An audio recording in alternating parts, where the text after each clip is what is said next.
নমস্কার। তো চলুন জেনে নেওয়া যাক গত 24 ঘন্টার কিছু বিশেষ খবর। মেটা সূত্রে জানা গিয়েছে যে মেটা একদিনে প্রায় 8,000 কর্মী ছাঁটাই করতে পারে এবং এটি তাদের মোট কর্মীর প্রায় 10%।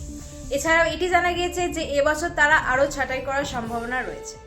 এর পরের খবর ইরান থেকে। ইরান হরমুজ প্রণালী খুলে দেওয়ার পর তেলের দাম প্রায় 10% কমেছে। ব্রেন্ট ক্রুডের দাম নেমে এসছে প্রায় $86। এরপর পুনে বিমানবন্দরে আইএফের একটি বিমান হার্ড ল্যান্ডিং এর কারণে রানওয়ে সাময়িক বন্ধ ছিল। এরপর জানা গিয়েছে যে সেটি প্রায় 9 ঘন্টা পর খুলে আবার ফ্লাইট চলাচল শুরু হয়।